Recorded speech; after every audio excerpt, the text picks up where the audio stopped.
This is my presentation. I'm Briseida Ramirez. I named it Walking Through a New Light. The reason I named this is the fact that I feel that this class has brought me different perspectives to different real world situations. These are my table of contents, just giving a little perspective of the sequence and what I will touch.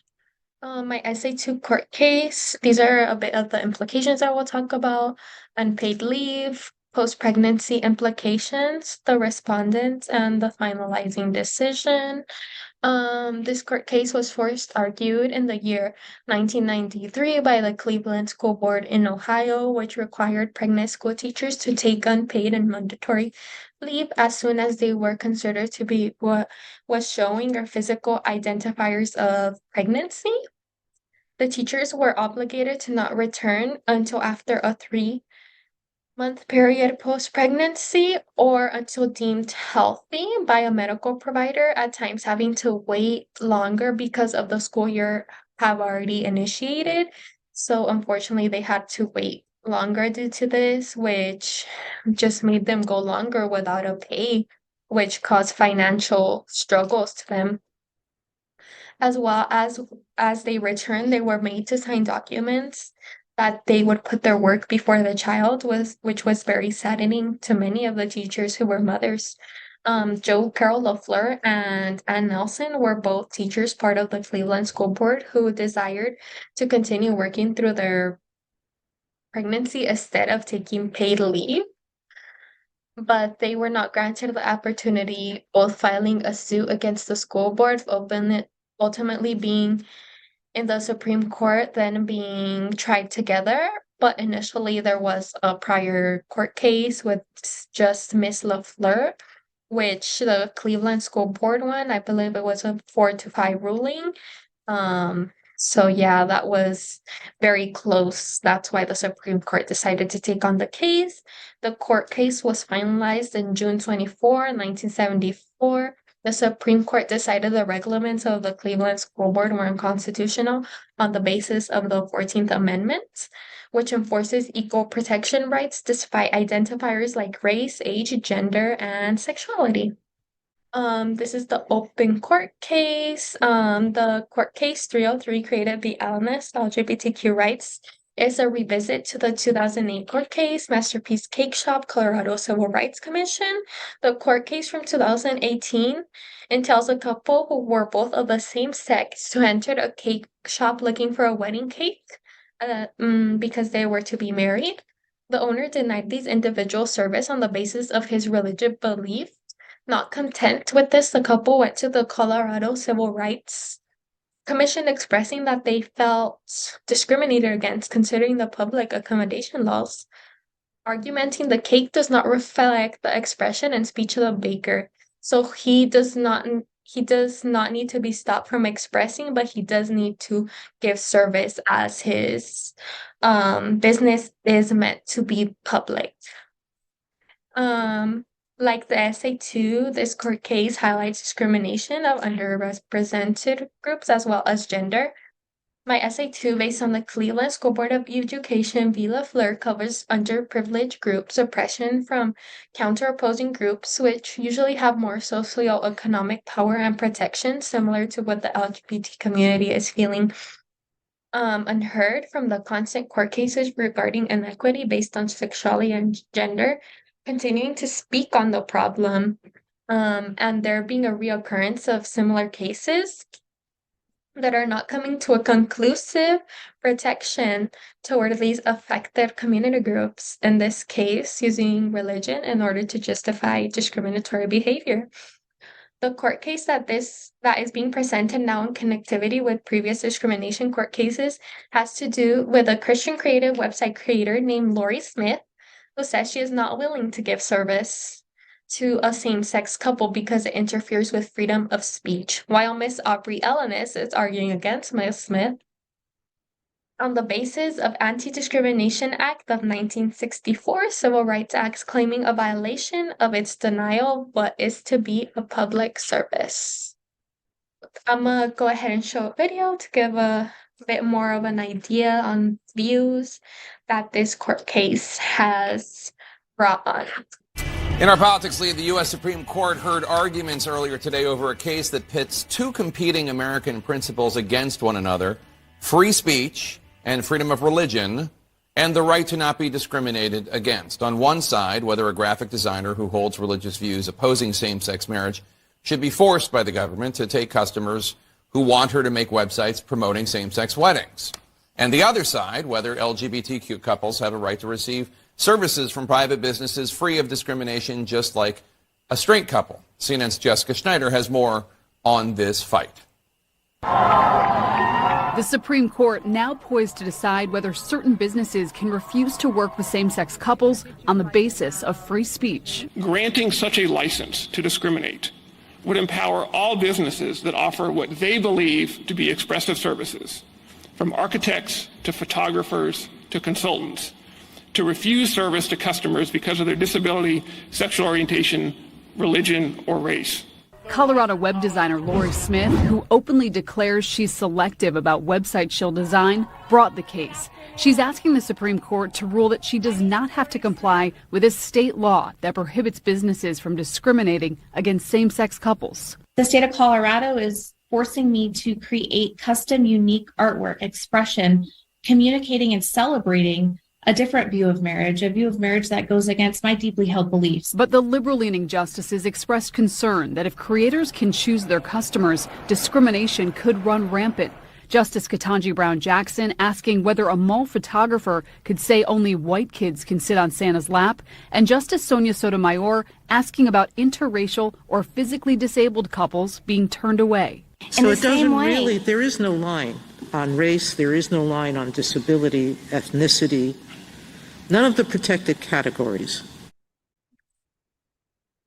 This short clip that I showed shows the concerns and argumentation of court judges towards both ideas of discrimination, the basis of equal protection versus freedom, and how the ruling decisions might impact beyond the LGBT community, impacting other marginalized groups like women, ethnic groups, individuals who are all part of the Equal Protection Act and are more prone to face inequities in society. This is my comparison. I kind of put public companies versus private companies. I touch on the basis of false argumentation, public businesses, purchasing rights, and historical connectivity. Miss Lori Smith initially made it seem like her site was open to all, making the emphasis that her business was public. This demonstrates the idea that, yes, a public business has the right to practice their opinions and speech, but as a public corporation, they are entitled to have to serve someone despite their race, disability, gender, ethnicity, and many other identifiers. But after getting into business with an anti-LGBT corporation, she did change her website policy regulations, which was pointed out from previous users of the service, claiming this had nothing to do with her religious values. As for historical connectivity, we can look back at our deep-rooted history of segregation in restaurants, which entailed, in many scenarios, refusal of service based on skin. To similarly, this 303 Creative was practicing degrading, discriminatory behavior to individuals due to identifiers. It is important we avoid repeating history through modern-day issues. We must learn from what we have already seen, as well as, regardless of ideology, day-to-day issues, we must learn from what we have already seen, as well as regardless of anyone's ideology, they should be able to purchase the website templates that Ms. Smith sells, because there are no way forcing the creator to create a specific website based on the LGBT community. A key factor that the Federal Trade Committee stated about advertising is that information should be clear and concise and not misleading, which it was misleading, in my personal opinion, in this case. Katzen v. Klung was a similar court case, being argued that his restaurant could deny services to African American individuals, and it would not fall under the 1964 Civil Rights Act. There was a unanimous vote that McClung discriminated against African Americans, putting at risk other businesses of validating denial service based on identifiers, which is this is the fear that many liberal judges have for what the ruling might be on this case. Religion. These are a few of the values of identity that connect with me. Some do, some don't, which is religion, gender, social, and cultural. Religion is a huge identifier for many individuals, as it is one of my values. In this court case, it is seen how the owner uses her religion and freedom of speech in order to emphasize and validate her denial of service. But if it was turned the other way, if someone refused service to religious individuals, it would probably be an issue as well, due to the US having a large importance around that religious predominance, mostly a high percentage of Christian predominance, which the majority of US citizens are, like Miss Smith.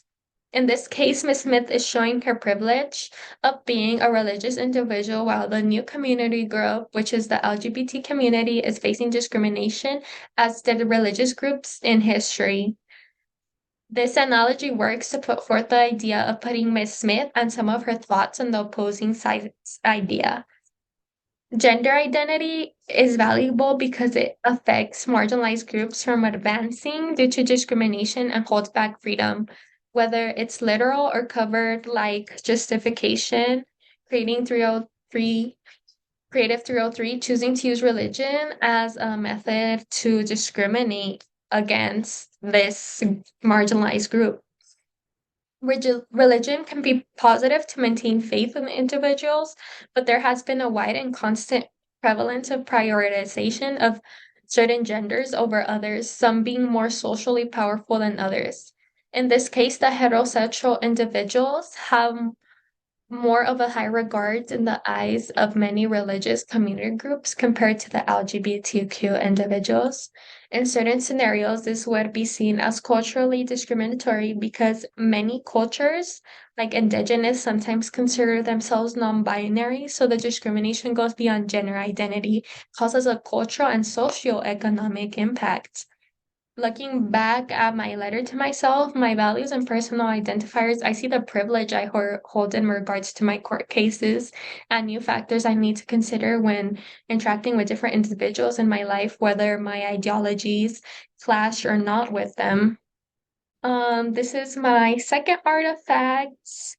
The points I will be touching are creative speech, analogies of a few of the liberal court judges, as well as the conservative judges. Okay. In my personal opinion, this court case still needs much more research and time taken from both sides. I see the analogies being used to prove certain viewpoints, just like the extensive research I did for my second court case, seeing multiple retrospects, even those neutral ideas, in order to maintain my argumentation stronger. Although these analogies may not be incorrect, I'm not denying that they're incorrect. It is important to expand on these ideas with broad logistics and statistics in order to further strengthen these analogies, because I think these aren't necessarily bad analogies, they just simply need improvement. Like in my research proposal, that is where I pinpointed my research, and I could use to have more strong arguments, or if I had arguments like many of the example analogies presented by both liberal and conservative counterparts, they were very brief. I would work to use those analogies, which I did not think were inadequate. I simply would work to more further explain to why the analogy is valuable in the court case. I named this one the mode of realization because these are a few of the elements of realization, which is questioning, self-regulation, talking to someone, and awareness. I feel this open court case, like my first focus draft of my first essay, brings a lot of questioning in distinct but different ways. I question privilege of certain groups and how discrimination can be twisted in order to be acceptable, as well as this case can be even more difficult to determine due to strong American values. One that has recently become strong, which is gender rights, and another engraved um, in history, while both have at some point faced that discrimination. Um, from the experience in this class, I have learned about making sure to come to compromises and self-regulate my emotions. This course does not repress me from expressing what I feel. I should simply be able to take control of them and express them in a way that does not have to escalate to an extreme level. From this class and prior court cases, I have realized that the issue isn't really what people may be thinking they are fighting for. It is important to evaluate yourself. And a useful way is talking it out to really configure what is going on. This is why I believe it should be a court case regulation to make both parties of the 303 creative case be honest to talk to a professional before pursuing an emotionally, mentally, and physically draining court case. But if it is necessary to have that court case in order to talk things out, I think it is a great way to get things clear. Coming to terms with changes in society and how even though differences in ideology, it is essential we accept the world is ever changing. And in professionalism, mostly when service is meant to be public, it should be provided. Coming to terms of internal issues, making sure to apply policies for all rather than certain subgroups like the LGBTQ. Limitations must apply to all customers in order to avoid that sense of discrimination. This is my first SLO. This SLO, I feel not only did I learn to work and interpret, so did my peers I worked with. I felt this was an essential part of the class. I did not feel like I would have succeeded in this course if I did not understand these components to a certain sense, which I feel like I was able to understand them to a much greater sense thanks to this course. Um, Fortunately, I did great in this.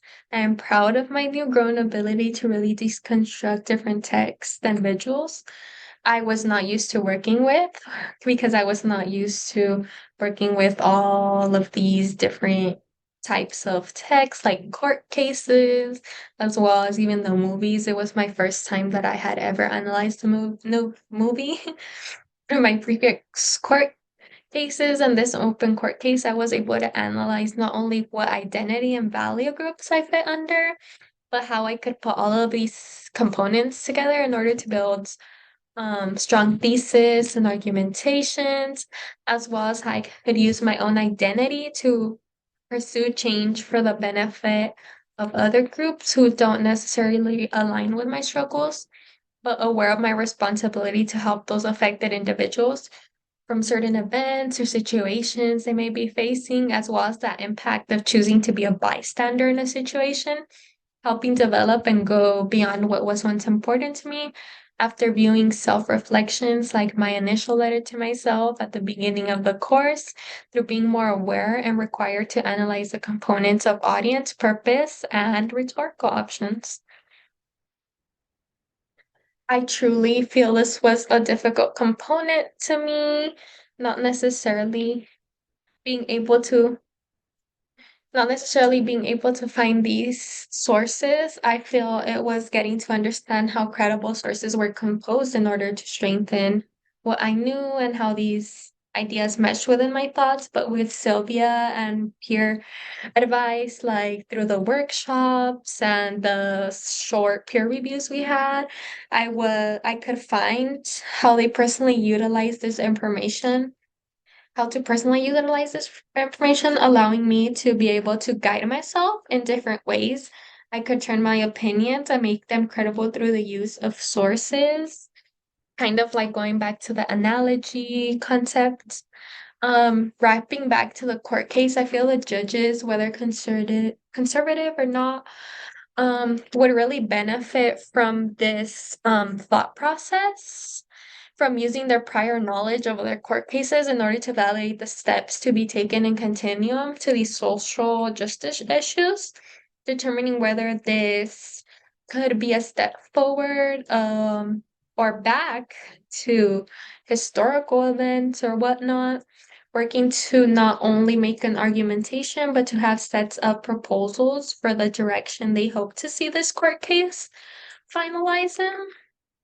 My fourth SLO is for E, evaluating and acting on peer and instructor feedback to revise their text. This goal I'm still working on. This is not to say it has not improved, but I am still working on it. The thought that still gets to me at times is that I do believe the constructive feedback is positive and good. I just fear applying it due to fear of worsening my work, which I know on the back of my head is not true, but the thought kind of gets to me still. How I want to overcome this is by continuing to ask questions, not being afraid to ask any and all questions to my instructors and peers in order to be able to improve and hopefully get to my goal of going from a B writer to an A writer. I feel like this commonality connects to the court case 303 Creative and many others like it.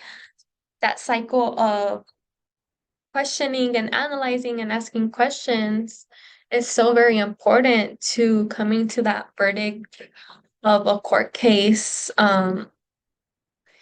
Going back to those sub-arguments, seeing if mindsets might have changed or in what direction they are going in and what the ruling might be. What I believe, talking about verdicts, what I believe the verdict will be is through looking at previous court cases, values within policies and marginalized groups. I feel that the verdict will be in favor of LNS and the LGBTQ community due to the high regard of vocalness of the liberal judges, as well as Smith's contradictions on how she wishes to service her customers. Looking back at the analogy that this gives the right to other public businesses to deny service to communities. The reason I emphasize public here is because public corporations are to provide service to all and make policies applicable, not simply centered to a certain group.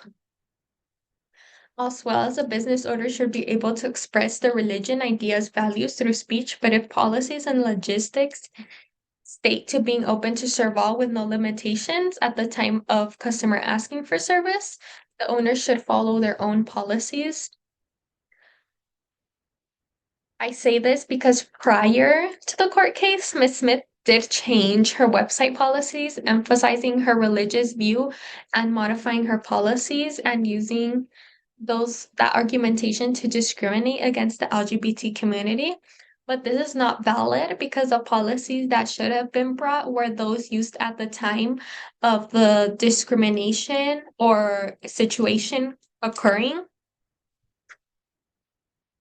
Thank you for being my presentation.